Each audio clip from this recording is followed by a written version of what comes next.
Oh, hey.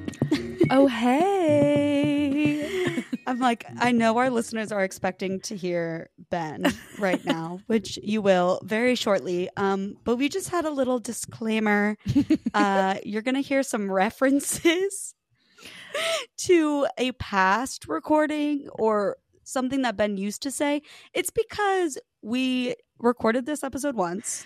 Yeah. And then the hard drive decided to be a bitch and break. And I lost all of our podcasts that we recorded last year. Like last November. But it's fine. Everything's fine. Yeah. But everything's fine. It was not worth the $5,000 that they quoted you to retrieve it. As much as we loved that episode and we love Ben, we were like, we're just going to re-record it. And I think it was better than the first time. I think so too. Or we're just going to tell ourselves that because let's just lie to ourselves. We can't even compare. Yeah, we can't. But yeah, and then we also have another one that we have yet to re-record, but we will be, and that'll be a fun one coming up. Yes. So if you just hear any references to a past recording or a hard drive being a dick, that's what's going on. Yeah, that's what. Yeah. Also, my microphone halfway through Ben's podcast switched somehow to my Bluetooth headphones, and so my audio is a little fucked up. And I did the most magic I could, so just enjoy Ben's soothing voice. We're professionals. Yes, honestly, yeah. Just you can ignore us. Really. Yeah, just listen to Ben. We're just there as filler. I know. I'm like, Ben's just bad luck, apparently. Yeah, wow. He's like, It's every his time fault. we record him, something happens. Yeah, Ben, we're blaming you. Bad energy. JK. But yeah, anyway, that's all. Yeah. We just wanted to say that. And we're back on a schedule, so stay tuned for more episodes to come. This week is Ben, and the next one is Kyle Warner. Enjoy Ben Pisano's soothing voice. This is our second time recording this episode because my hard drive crashed, so thanks for being here. Oh, yeah. Yeah. Again. Or I was going to make a joke about how you were paying me a lot of money to be here. Yeah. I think. Yeah. Your fee is what, Was it- Sandra? Yeah. per hour, and we're already like, we gotta go with it. So Yeah. so Ben, just start telling us how you got started producing music. How I started. I started kind of like out of necessity. I started, I guess, in music by playing other people's music, and bit by bit, just sort of from like external pressure and internal pressure, I ended up writing like my own songs, and naturally you end up at a point where you want to record your songs. And being as young as I was at the time, like probably 13 or 14, me and my parents quickly discovered like how expensive it actually is to record at a studio. Like even if you're being given like a friend discount or something, it's like, $35 an hour is not necessarily cheap. And so I just kind of started like messing around with it. Maybe like half out of like impatience, half out of like interest. But I started messing around in like GarageBand and like recording like demos that way, and honestly just like screwing around. Like I started like uploading random shit to SoundCloud, and just like, I don't know, for fun, like just for the sake of creating and for the sake of doing it. But then also kind of knowing that like, this is a skill that it kind of seemed like I needed to be able to do. And so as I got like further down that path, my like main music mentor at the time, Chadzilla, as he's known around Denver, he kind of extended this olive branch of like, he'd kind of been, he had been recording my stuff thus far.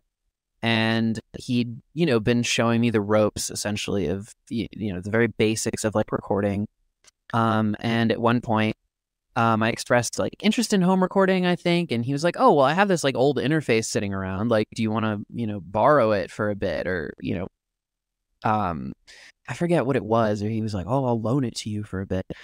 It's funny. We were just talking about being loaned things for so long. Yeah. They like become yours. I think I paid for it eventually. I think I did eventually pay him like 200 something for it. But it was an M-Box Pro. Which basically an interface, right, is all you need to like get started actually recording things, beyond just using like your laptop mic and stuff, which is legitimately what I had been doing. I had just been like recording acoustic guitar through my laptop mic and et cetera, et cetera. And by the time I was like a sophomore in high school, I had met someone else who had a pretty like, I don't know, is vested the right word? Acute? I don't know. Like a very clear interest in music as well. And we gelled musically a lot. Kyle, still a good friend of mine. We started collaborating on music together, and he introduced me to this program called Reaper, which is not free. You do have to pay for it. However, if you download the trial version, it's actually just the normal program. It just politely asks you to pay for it every time you open it. So I paid for it. I did pay for it, but I did not pay for it for probably like close to 10 years. I think I paid for it. I was going to say, when we recorded, you would pull it up and be like, oh yeah, we just got to X out of the box asking me for money. Yeah. And like literally it's like, I don't know, like $60 if you're a student and like $100 if you're like a small business or something. Like it's dirt cheap, and they never, I don't know, it's so unobtrusive and chill that I feel bad for taking as long as I did to pay for it. But yeah, I mean, essentially those were the early pieces that got put into place, right? It was me acquiring this interface probably in like 2013, and then me downloading Reaper at the behest of my friend Kyle, probably also in like 2013-ish, maybe 2014, and starting to take my like screwing around, creating for the sake of creating like garage band things and pushing them into a more like refined direction. And so by the summer of 2014, I had like named my project Corsicana, or I guess renamed it or started it, however you want to put it. But I'd been working on these songs with Chad for a while, and I'd been working on some songs on my own, and I just I ended up like recording some covers and recording a song on my own and putting that out in like 2014. And I asked Chad for the stems to all the stuff we'd been working on because it had been taking so long, and I ended up finishing those songs and putting them out in like the summer of 2015. And so those are my first like self-done things. Like the 2014 EP, I like completely recorded myself, and I like mixed it myself, and I mastered it myself. And the 2015 one, obviously there was a lot that had been recorded at Chad's studio. One of the songs I basically redid entirely myself. And then the other three were kind of like a hybrid, and then I mixed it and mastered it and put that out. And so those are my first forays. The like first two Corsicana EPs are like really the first thing I presented to the world that I like worked on. But then as far as like becoming like a producer and engineer and like in the capacity of like working with other people, I'm assuming this is something you want me to cover again as well, right? Mm-hmm. Okay. Just stop me if I'm like yapping excessive. No, we love it. We love a yap. Okay. I'm just giving you as much material here as you want to sift through as you could possibly want. So as far as like taking my experiences like, producing and engineering and mixing myself, which, by the way, like that shit was so unstructured and exploratory, and I encourage everybody to just like go for it too. It's like, when you first start out, you're like, maybe not in like a pompous, like high and mighty way, but to a degree, I feel like you think like, how hard can it be? You just stick a mic in front of something and you hit record. And it's like, ultimately, yes. And we as engineers, I feel like, who've been doing this for a long time, need to like remind ourselves of that, because I think you can get really removed from it and be like, well, no, if you're not using like a stereo, like, space pair like miking, and you're not using these exact preamps with these compression settings, like you're not, it's like, dude, put a mic in front of it.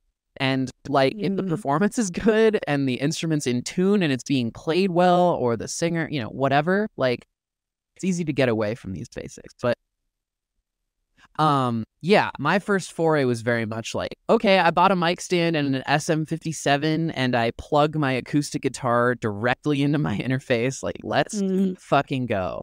And very much like, learning through that process of like trial and error and the occasional YouTube video. I probably didn't use the internet as a resource as much as I should have. I really did just sort of like try things and occasionally Google things.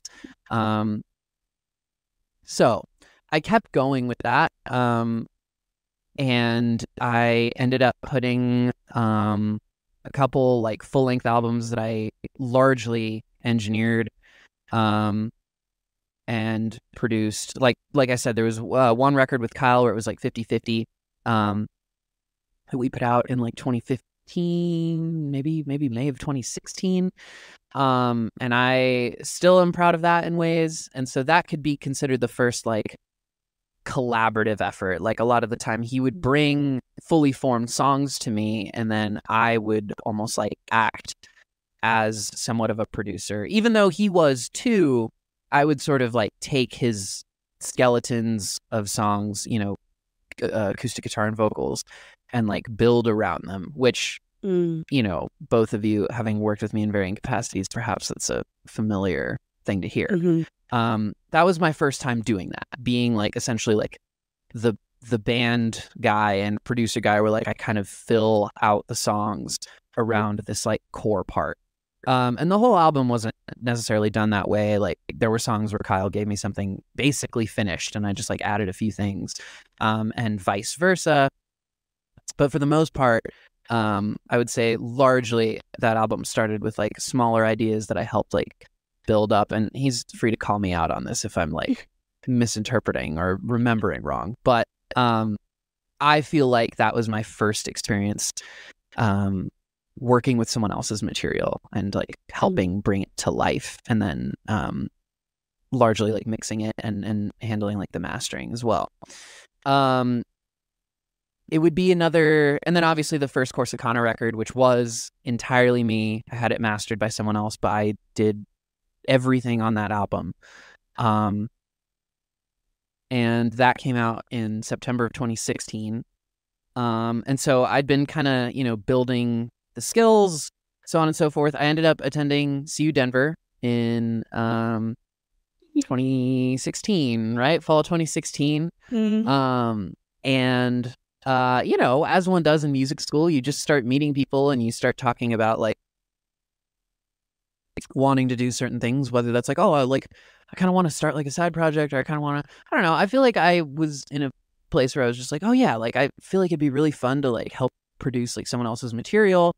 And despite my age, I feel like which was like 18, I still had something pretty concrete to show. And I feel like that helped me, where it's like, look, like here are these like two full-length albums that I've like worked on that, came out before I was like a legal adult, that I also mixed and mastered. Whether or not they were done to a degree that would be considered like professional or good, debatable, but still, I would argue more experienced than a lot of people my age.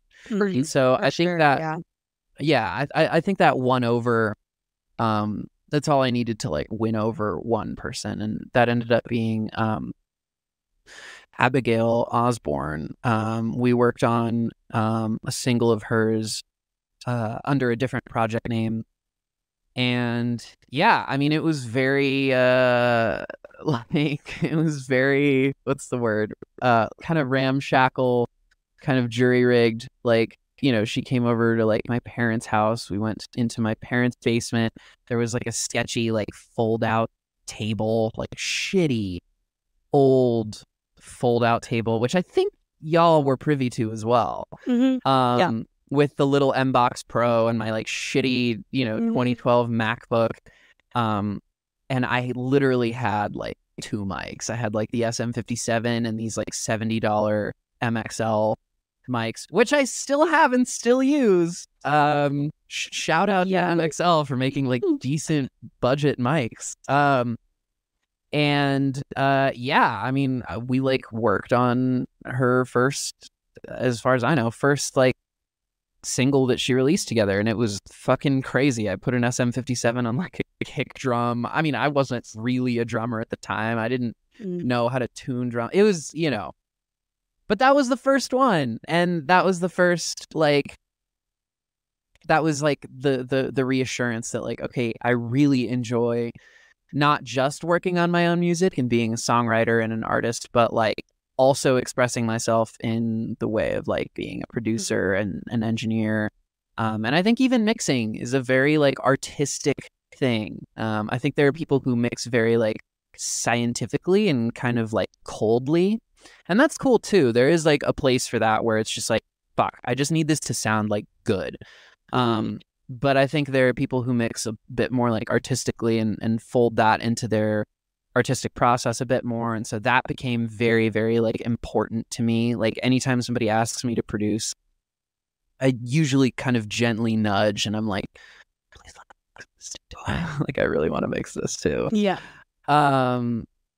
So yeah, I mean, I don't know. That was kind of what started it. And from there, I just, you know, I realized like, this is what I'm going to school for. This is what I love to do. So why not just like keep trying? And, you know, people tell friends and you play shows and you tell those people that you engineer, and it all is sort of this like cascading effect that has been, you know, going for, yeah, like 8 years now, pretty much. Yeah. And I like what you said about, especially just, you know, throw a mic on it. You have to have that first experience. And I think for me and a lot of people in everything, not just producing, it's like, it's hard to get over that hump of like, this isn't going to be perfect the first time. Like, I just want it to be perfect right away. I want to be good at it right away. And I like just need it to happen this second. But you do need those experiences of learning and taking that time. And there's still, as you said, there's still things you admire about those first recordings. So, like, you learn and you grow. Yeah. Yeah. I mean, some of my favorite records of all time, and honestly, like 2 of the records that inspired me to home record and gave me the feeling that I could just like, that I could do it is, you know, Forever Forever Ago by Bon Iver, of course. I know. I knew you were going to say that. Yeah. How do you like, do we say this at the same time? Absolutely. Absolutely. Yeah. And Hospice by the Antlers are both like incredibly love that band. Critically, I love those bands. Yeah. Very like critically high regarded, emotionally very like I don't know, demanding, like incredibly like moving, also sonically dense albums. Like there's a lot of stuff going on. Even in Forever, which like a lot of people are like, oh, it's an acoustic album, but like, I don't know, like Lump Sum, and like there's a lot going on in some of those songs that I think just sort of gets overlooked because it's like, oh, guy alone in a cabin with acoustic guitar. But like, listen again. Yeah.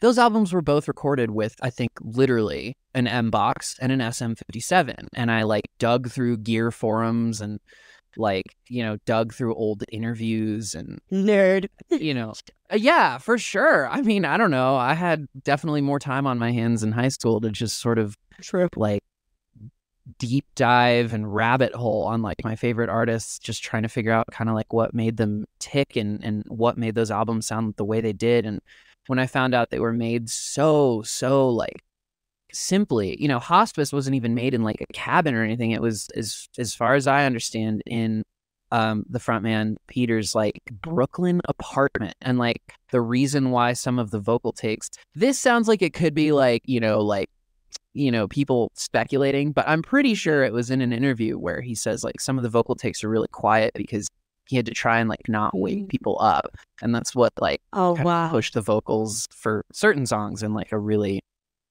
delicate, like almost like whispery realm.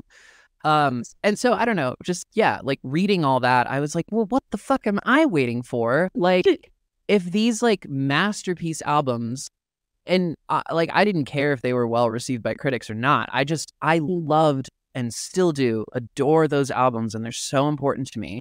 And finding out that they were made so simply with so little gear by the artists themselves was like really empowering and like exciting. And I just felt like I that was the route I like had to take. I knew that was what I wanted to do. So yeah, I mean, to anybody considering it, just go for it. Like buy an SM57. They're like $100, and a mic stand is like probably 40 or $50. And you can buy a decent interface. Decent, I say decent, for like, probably around 150, 200. And as long as you have like a working computer, like you can get started, and that's all you really need to get started. So true. So kind of going off that, what advice do you have for artists going into the studio for the first time, or working for the first time with a producer? For artists going into the studio for the first time or working with a producer for the first time, I'm going to lead with this because this is what I remember most about last time, and I feel like it is important advice. As someone who's been on both sides, as someone who's worked with an external producer and been a producer, as someone who's been the studio and gone into a studio, it's important to have a vision. It's important to know, even roughly, like what you want, and to be able to describe things in specific terms and have like specific references. You don't want to set out to like copy anybody, but if you can just like, play me some stuff on Spotify and be like, yeah, I love the way the vocals sound here. I love the drums and like how they sound like tapey and broken up here. And I love the way this guitar is washy on this song. That's all great. That like the descriptors and the specificity and having a general idea of like where you kind of want something to go is great. However, something I've noticed with a lot of newer artists, and something I struggled with myself, and I'll just come out and say that I did not experience this with like either of you, and I don't experience it too often, but often enough that I want to bring it up. You have to be at peace, and this is at least in my experience in the genres that I operate in, and maybe it's different for other people, but in my experience, you have to be at peace with the idea of letting things go and letting the song become whatever it needs to become and whatever it wants to become. And if you have this like hyper specific vision and you hear the song in your head, like, 8 hours a day, like, sometimes that's actually a recipe for disaster. Like sometimes you're setting yourself up for something that you can just simply not achieve. And just to provide some like specific examples of that, like, I had one client that I was working with for a long time, and he was starting to resent isn't the right word, but become upset at the fact that like the mixes weren't sounding like what he wanted. He wanted like very clean and like high production value, very like typical sort of like Nashville acoustic singer-songwriter style production. And But he was giving me these notes around the time that we were mixing. And like,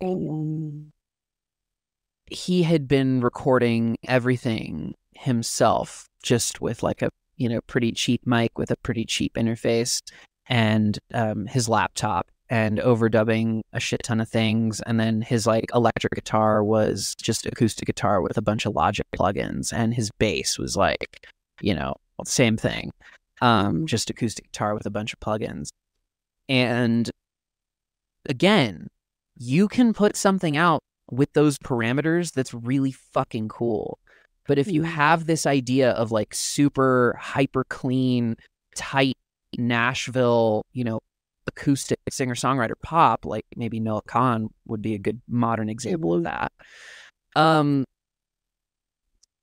You kind of need to start there at square one. And that's what I said, you know, I was like, I think, you know, if you want to achieve that sound, like you need to start with maybe shelling out the money for a good studio and like, you know, or work on your own, like, you know, treating your own space. And you need to play like a real bass and play like a real electric guitar and hire a real drummer and not just use like a Logic drummer, and all these different elements. And it was just something that he never fully understood. And I was really happy with what we had. I thought he is a really good songwriter, and had some really like, honestly, like amazing moments as far as like melody goes. His vocals and his harmonies were really genuinely impressive, and his songwriting was really good.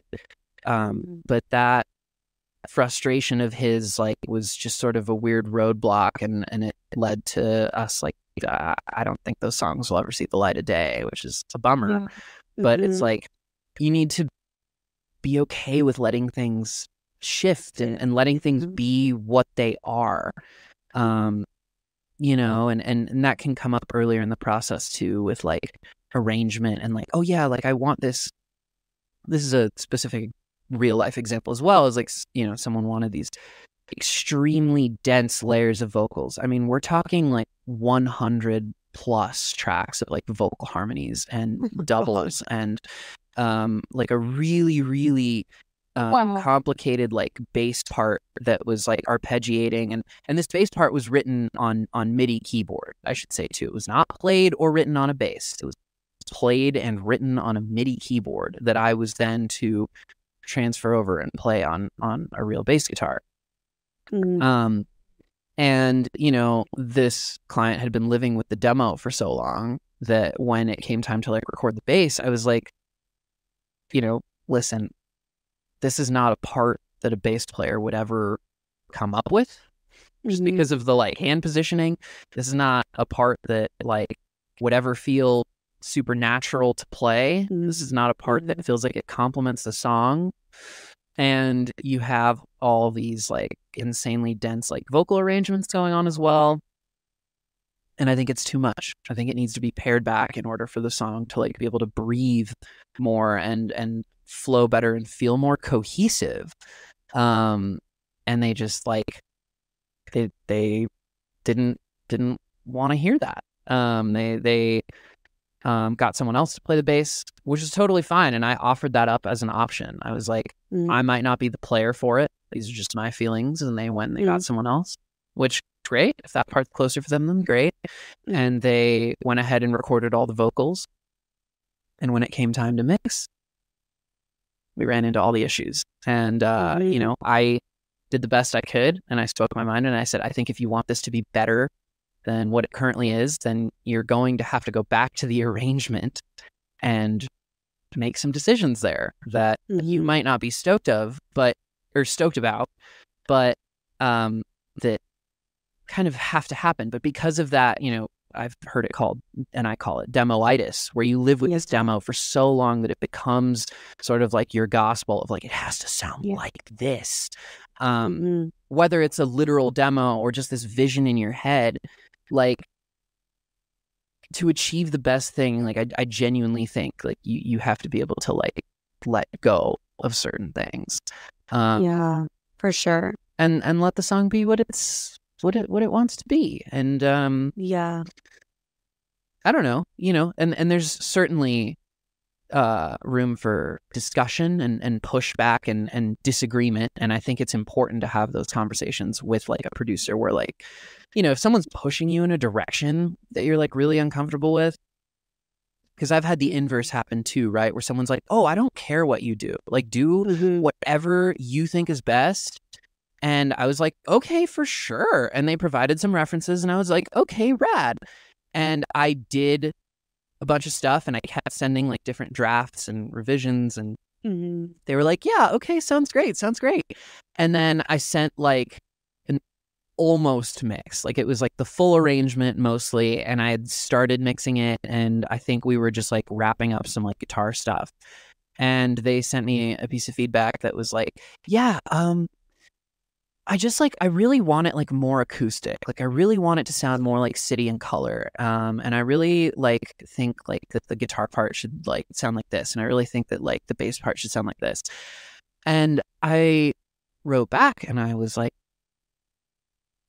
why is this discussion, like, why is this happening now? Because we have to re-record all these things. This is not something I can fix in the mix. If you're unhappy with all the stuff I'm doing, you should have said so in the like draft that I'm sending you. I feel like that was the biggest thing I learned from you is that how important the recording actually is, like the actual recording process, and how you have to know what you want it to sound like when you're recording. You can't just do that in the mix. You have to know kind of your vision beforehand.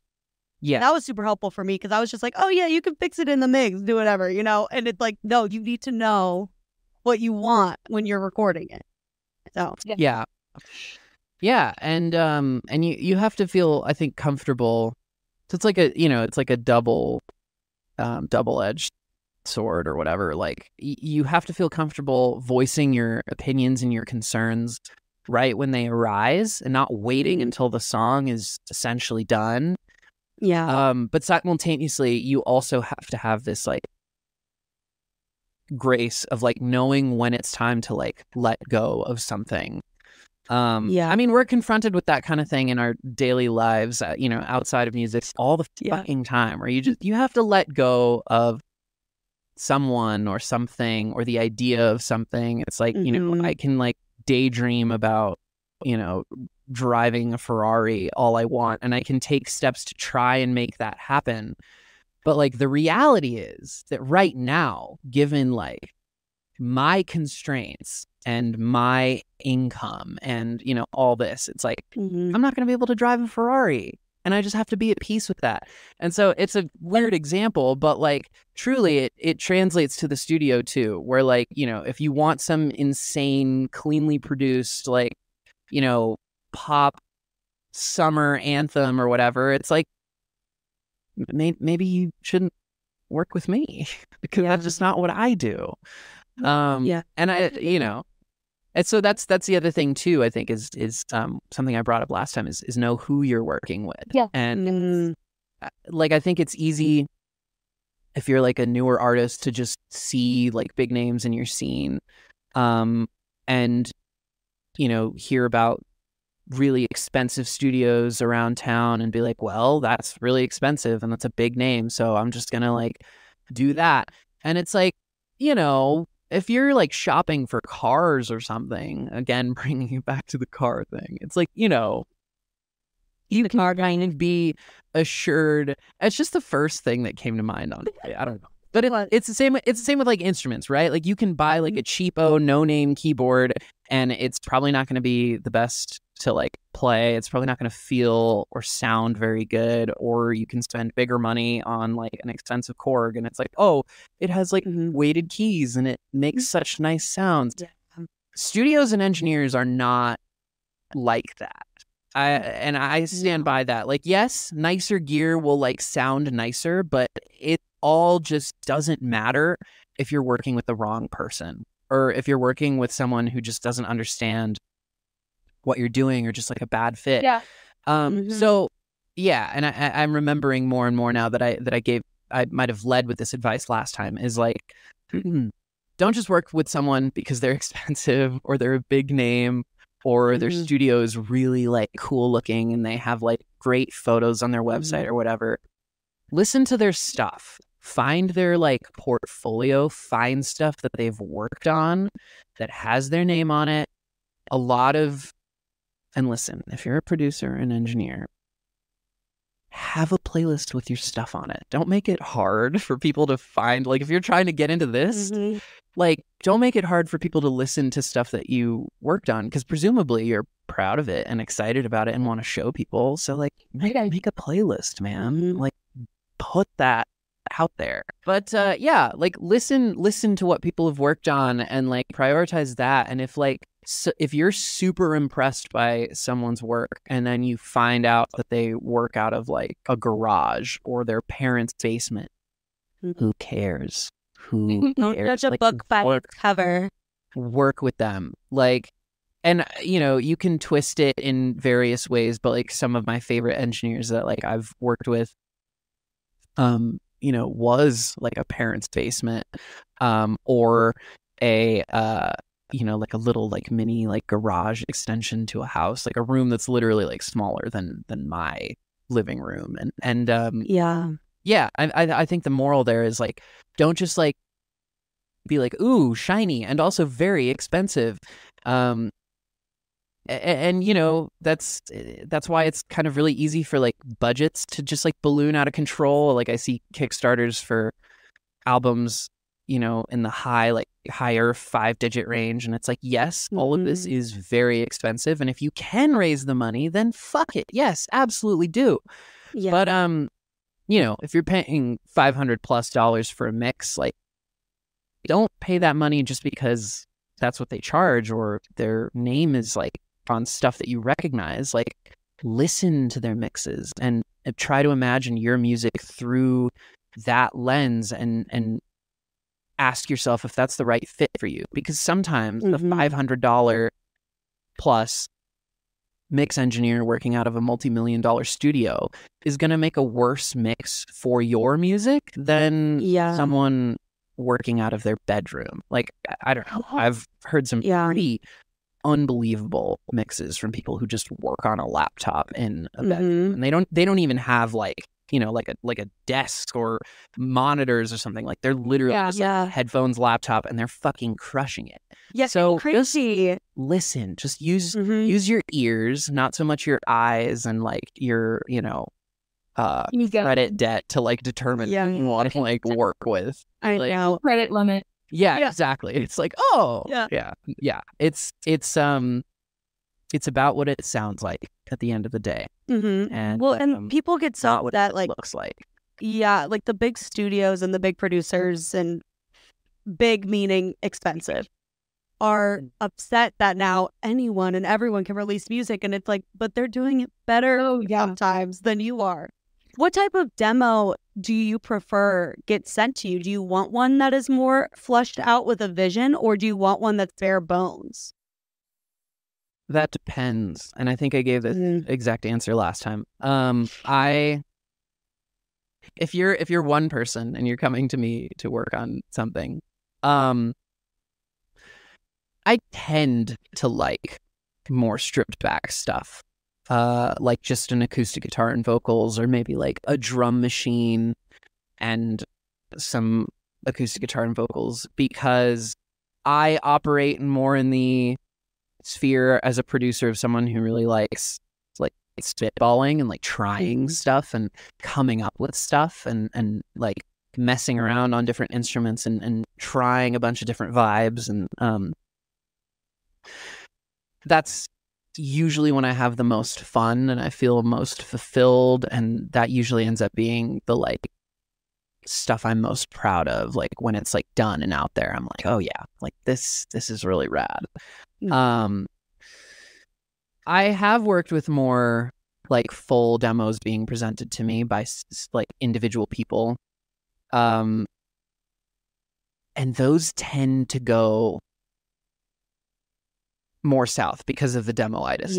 Because if you have this like super full arrangement as a demo, and then you're like, okay, now we're gonna make it real, and you have that disposition that I was talking about where like you need it to be like a demo, but all your parts are like MIDI, or you know, like loops, or you know, derived from basically just like GarageBand Logic shit that's super easy to just like throw up and, you know, be like, yeah, like this sounds so good.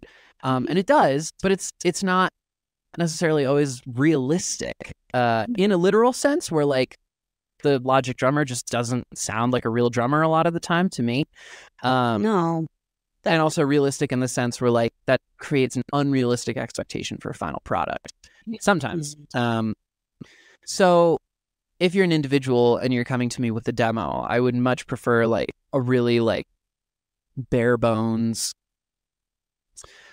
like, okay, here's like a rough drum beat. Like, I don't know if it really needs to be like this. It's just like an idea. And then like, I don't know, I just played like root notes on the bass because I don't know what else. And like, yeah, I laid down some harmonies, but like, I'm not totally convinced. Like, if it's that kind of thing, sick.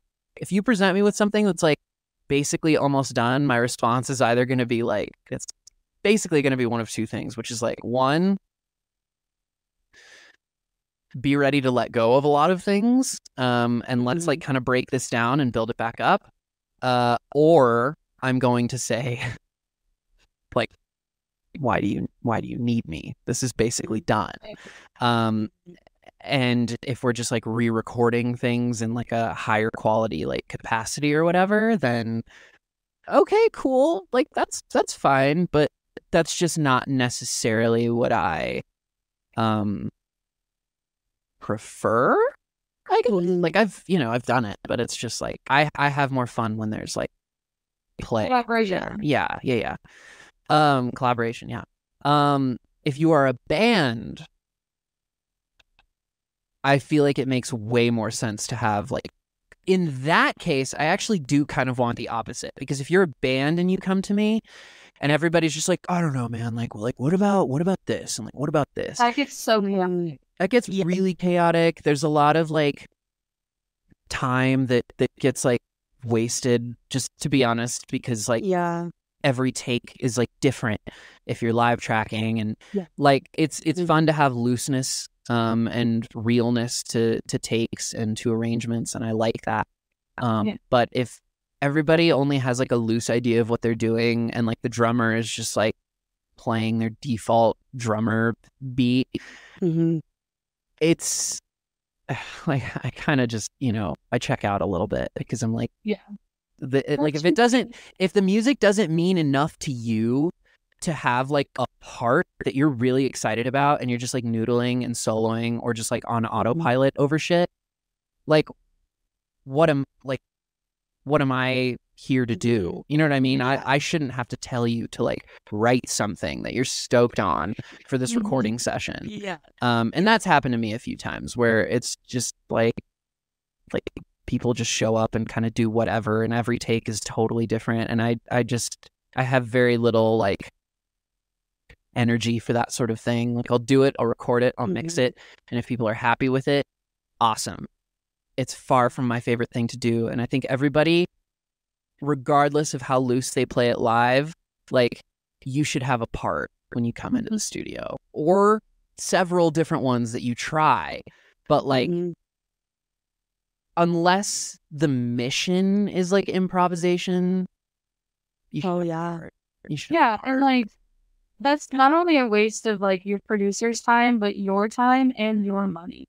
And so it's like go into the studio prepared and like you said, stoked on the parts that you're playing and splashed out. Like you're not like, and like I think it's okay to be like, oh wait, what if I did this instead of that? Like totally. And like being creative and having that opportunity to just like, have some fluidity. But like if you go in and you're like not rehearsed on the tracks and all that jazz, it's like that's just a waste. I've heard nightmare stories from someone we know, but I won't share. I'll tell you after. Of their band members not learning their parts well enough to record and wasting hundreds of dollars in the studio, and they had to get kicked out of the band because they're like, you clearly don't care enough. Oh my God, I'm just throwing the mic. Clearly don't care enough about the band to like learn your part, to do it well enough. And it was a drummer to do it well enough in the studio. You can't even stay in time with the part that you have. Like, you're wasting everybody's time, and we need you first. We need you to do this. Like, oh, Yeah. that's traumatic. Yeah. Yeah. I mean, I've experienced a very similar thing, and I won't go into detail with my story just because I think like, there's no need to, but I definitely have experienced the same thing, and it was very similar. It was like we were recording at the crossroads, and they were like, I didn't come up with anything. It's like, you didn't come up with anything? And their takes were all different, and so we did what we had to. I played the drums on some of the songs that I wasn't supposed to, and theirs got sort of stitched together all Frankenstein-like for the sake of having an actual consistent part, and the end product was great. But yeah, you can't really get away with that long term, I don't think. And I think with parts and with being a full band and coming in, that's not to say, again, it's a balance, right? Like if you have a part that you're stoked about and then in the studio it just doesn't work, it's just not working for whatever reason, because you've been playing it in a rehearsal space and then at shows, and suddenly it's under a microscope and it's like, holy shit, this is actually really dissonant and like not in a cool way, and it's all in this like low mid range, and it's like, kind of infringing on the bass part, and this chord doesn't really make sense on top of this chord, and you're only hearing it then in the studio. Like, you should be able to pivot. You should be able to say, okay, I recognize that this is not working now, at least in this environment. I'm going to like let go of that and try something else. It's a balance. Come prepared. I wouldn't ever say like have more than one part. Like have a part that you're proud of, you're excited about, you're like ready to record, that you've been practicing leading up to the session. But also come prepared to realize that maybe it can't exist in the way that you thought it did. And in the worst case scenario, like maybe it just doesn't work at all. I mean, I've come up with so many parts over the years that just have gotten scrapped and just don't work. And even within sessions, like I'll try a bunch of shit and it just won't work. And sometimes that's frustrating. Well, it's always frustrating because you're like trying to find what does work. But the ability to let go is just, it's so important. Of like, like this part's really cool, but yeah, like you're right. It's like not, it just doesn't sound good. It doesn't fit.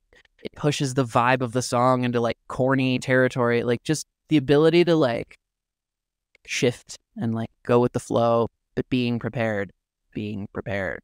Yeah, I think also something that's really important for me in the studio is like being well fed before getting in, caffeinated, hydrated, like, and just ready to use a lot of mental energy to be able to get creative. But I think that's another thing people going into studios should be ready for. Because I feel like I always leave the studio like drained of all juices, which is great because you've left it all there, So you have to have all the juices beforehand to get juiced. Food breaks. Breaks in general are very important. Like, it's so valuable to like sometimes just be like, you know what? And like get up, go on a walk around the block outside, take 20 minutes, take an hour sometimes, and come back.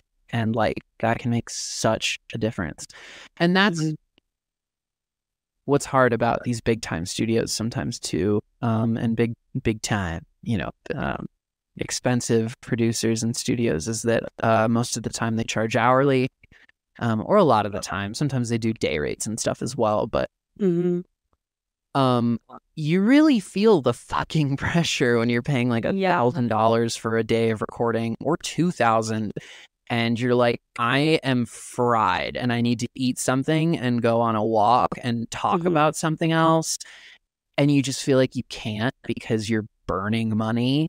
Like, that's an added perk, I feel like, of working in non-traditional studio environments with non-traditional like hourly like producers and stuff and engineers is like, or just finding places that do project rates, like a flat fee per song or something. Like, yeah, you can do that. You have the liberty to like take a break. And at least the way my brain works, which is very, very like ADHD and just sort of like scattered and like, I don't know. Yeah.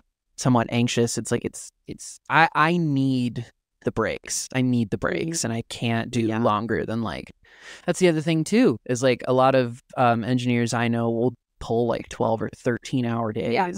And I'm just not built for that. I'm sorry. I no matter what I am doing, if it was the most fun thing I could possibly think of, I'm really into riding motorcycles right now. I really like playing video games. I really like the car guy shows. In a motorcycle. I can't do anything. Big car guy. No. But like, just as some examples of like things outside of music, it's like I can't do anything for longer than, I mean, like probably around like 6 hours is where I top out. Like I just need to switch gears. 6 or 7 maybe, I don't know, like, and I've worked plenty of 9, 10, 11, yes, even 12, even 13-hour days. I've done that, but I can recognize that it's not for me. And so that's another bit of advice for both people on both sides of the equation, whether you're an engineer or producer or artist, is like, find someone or some place that suits your I guess like habits and work ethic / style, like I really enjoy working with the people that I've worked with, including y'all, because I don't typically do hourly, and we can just like hang out and have conversations and like pull away from the music and pull away from the rabbit holing and just be able to like be friends for a second and like recharge and then go back in, and that's like really valuable for me. So yeah, don't like push yourself too hard either. Like don't burn yourself out doing 11 or 12-hour days. You don't want to hate it. 5 or 6 days a week. No. Yeah. I mean, yeah, I even started doing engineering. I was full-time at a studio for a while, 40 hours a week. And that was too much. Too much. You're just like in an enclosed space, 8 hours a day. You don't really see the sun. You're just constantly in front of a computer, like working on stuff, engaging with people. And then when you're not engaging with people, you're just sitting in headphones. And it's like, this is what I love to do. 1,000%. I wouldn't have it any other way. But there's always too much of a good thing. And like, that was it. That was it for me. 40 hours a week of like just engineering. I can't do it. I need to like get outside. I need to write. I need to play. I need to like, just do non-music related things. Yeah. Fire the music things. I need to like, have that variety. And so be a person. Be a person. So yeah, I don't know. I guess all that to say, like, my advice is stay away from the 12 or 13-hour days, because I don't know, are you really gaining that much by not just like pushing it off another few days or something? I don't know. Going off of that, we've somehow reached our last question. Wow, we did it. Wow.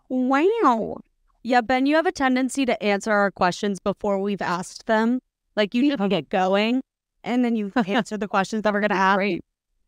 We're like sitting here deleting questions. We're like, oh yeah, he already talked about that. We already deleted that. Yeah. Well. But, okay, so we want to talk about, the last question is, why do you produce music? And then let's also talk about, you just released an album. You produced it yourself. And we want to hear one of the songs. So why do you produce music, and what song are we listening to close out the episode? Okay. Why do I produce music? I hear people talk about DJing being like the highest form of like music appreciation. And whether or not I agree with that statement, it doesn't matter, because it's just a personal thing. If that's how people connect most with it, then fuck yeah. But I relate to it very heavily. I feel like producing and engineering allows me to kind of be the biggest fan of music that I can. And it allows me to like engage with and support like my friends, or just people that I like respect or look up to, or I'm just really stoked about, like to support or engage with their art in like really sort of the highest sense possible, in that I get to be a part of it. And that's really, really special.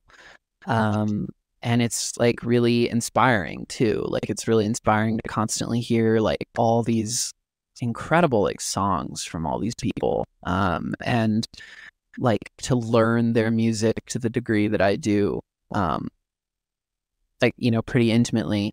Like it's there's nothing else quite like it. Like if I could have worked on all of my favorite records in some capacity or another, not just to put my name on it, you know what I mean, but like to have been part of it, I would have. And I feel that way about like, yeah, I don't know, like it just feels like the way I can be closest to music a lot of the time. Other than, of course, like, you know, writing and playing, but I think it's all part of it for me. Like it's all just sort of one big thing. Yeah. I love that. Love it. Okay. You produced your album. You released it this year. You went on tour. Kick ass. So what are we listening to? What's the song? What was the process like? We're listening to Ludlow, which is an interesting one. Okay, so yeah. Ludlow is one of the two collaboratively written songs on the album. I wrote it with Sumner, our drummer. He came over one day to my parents' house when I was still living there, and we just kind of set out with the intent to like try some shit, you know, just like write some stuff and try out some ideas. And I had this like guitar loop idea that actually eventually became its own song. It became Bellwether, which was the single that I put out before I started like releasing the singles from the album. No, thanks. And so that guitar loop led us to write Ludlow, if that makes sense. It was like all one song initially, and then I was like, this feels like two different songs, and I chopped off the loop from the beginning, and that became Bellwether, which I wrote on my own. But then this back half that became Ludlow was like honestly just like Sumner and I like jamming. I mean, I was just like trying shit on guitar, and he was just trying shit on drums. And we had this like demo that we walked away with that day, and I just kind of sat with the demo for a while. I like tried to write lyrics to it, and I added like a B section, I think. And then flash forward probably honestly like close to 3 years. I think that demo was in like 2019. So it took it took a lot of the songs on the record are quite old, like pushing probably like 4 years now. So some are new, some I worked on like right up until the end, but Ludlow lived as a demo for probably like 3 years. And then came time to record drums for the record. Sumner came in and recorded the drums, and then I recorded almost everything else. As like I played almost everything else. yes, I had Anna Pinella and Bridget Hartman play trombone and saxophone, respectively, on that song. Cool. Yeah, I was really, really stoked with how it all came out. Ludlow, the reason I picked it for this like engineering-based podcast is the podcast is not engineering-based, but this particular episode with me. Ludlow was one where I wanted to kind of make it weird. I wanted it to feel almost like unsettling. And that kind of ties into the lyrics as well. I just sort of wanted a really like unsettling vibe all around. Like my stuff is always sort of like, it's like either confessional or like observational or like a combination of both. And I feel like this one is a combination of both. And, like it needed to like feel the way that it like felt to me. And so part of that like unsettling aspect is I think the guitar is sort of this like eerie, very consistent thing. And the bass is this very like accented thing. But the part I specifically want to talk about are the drums, because working on your own stuff, you get to just sort of have the final say on things. And I stumbled upon this like effect in a plugin by Sound Toys. I think it's their tremolo plugin, yeah. And it kind of just like chops up and like mangles whatever you run through it, and I think it's literally called like bad cable, and it sounds like it's like a bad cable and it's like cutting in and out. And that's what's on the drums, which, by the way, I actually ended up like flying in the demo drums in addition to the like album version drums. And I matched the tempo with each other because I think one was slightly faster than the other.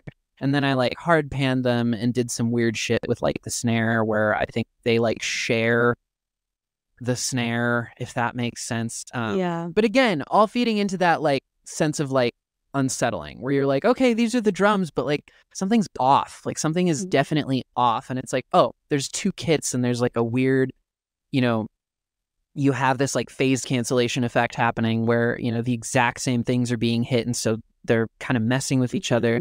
But then it came that like tremolo effect. And I thought it was perfect. Like I kind of wanted some element of the song to be kind of like grating, like almost like challenging or demanding of the listener.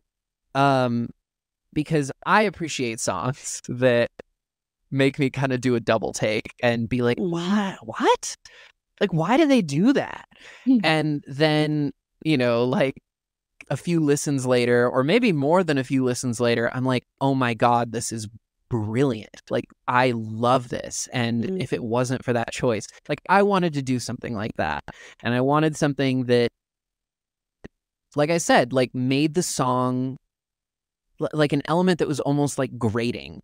And because without it, the drums are very legato and the guitar is very legato and consistent, and the bass kind of like bubbles up. And then eventually when I added the brass, like that offered this like sense of chaos towards the end. But I needed something to just like dirty it up, to just dirty it up. Yeah, and when I added that effect to the drums, it was pretty universal feedback that like I should either like get rid of it, turn it down, or make it only last for part of the song. And you didn't do that, did you? And me being me, I said, fuck y'all. That's lasting the entire song because it should. It's under 2.5 minutes long, I think. Then yeah, whole song. And the drum part itself changes up quite a bit for this like, other section. And in that section, like one of the drum kits drops out, and so the like chop bad cable effect is sort of like inverted, or not inverted, but it's kind of reframed in a really interesting way, I think. And there's this like this guitar thing that I did where I overlaid a bunch of like EBow, which is it's this thing where you like turn it on and it like vibrates the string and it sounds exactly like it always does.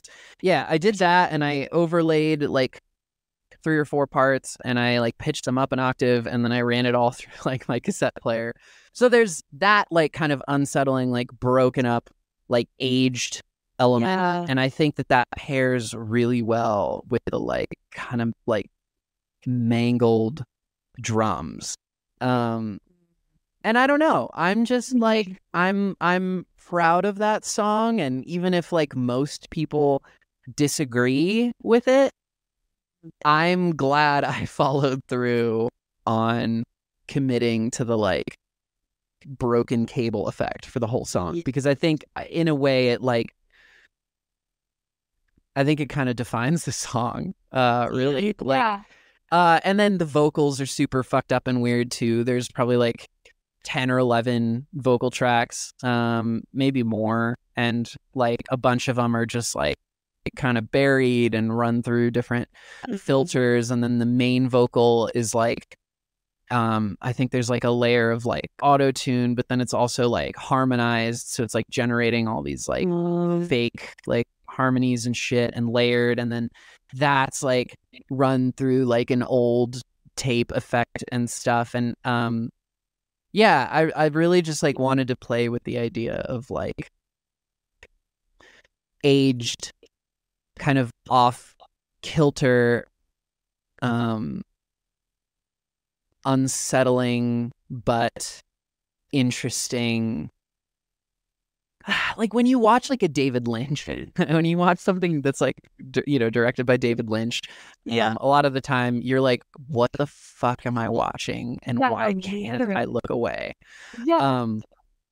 Love David Lynch. Yeah, and there's like always like choices where you're like, in the newest season of Twin Peaks, the 2017 one, The Return, there's like 90 seconds, like a minute and a half of just someone like sweeping a floor, and like that's it, and you're watching it and you're like, what the hell? But like you can't look away, and you can't really fast forward, like you'd feel weird doing it. I don't know, if you did that, like maybe you shouldn't be watching David Lynch. But like no, I mean, jokingly, flaming people aside, like I wanted to do something like that, where it's like it's demanding of the person consuming the art, because I find choices like that to be really exciting. And also, like I said, it's the intent behind it too. Like if you're just doing weird shit for the sake of being weird, like that can be good. But for me, it was all about capturing like a really unsettling vibe for the song. And I think like I achieved both the things that I wanted to achieve, which is the general like atmosphere and the off-kilter nature, but then also the like demanding more of a listener, which, that song's not going to be really on any radio stations ever, probably. But I'm proud of it, and I think it's really cool, and I wish, not tooting my own horn, but I want to see more artists like doing that, like making decisions that are just like fucking weird or unconventional because it serves the song, because it helps achieve like a feeling or an emotion, or it supports the lyrics in like a really interesting way. I want to see more of that. Not just like, how good can I make this like grand piano sound, but like, what is good? Put that piano through a cassette player, and then put that through a guitar pedal, and then put that through a Leslie cabinet. That could be really fucking good. That could be, the best. I don't know. And this is Ludlow. Corsicana. By Corsicana, Ludlow.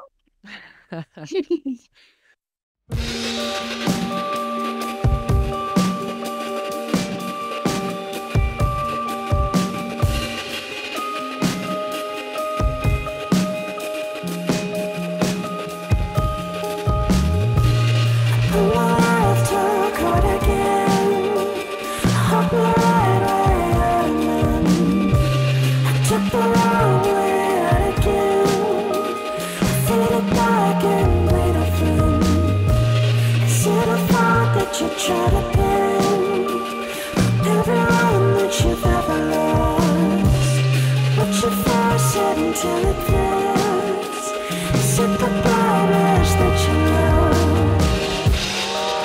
Now I'm stunted. Would I have made any other choice?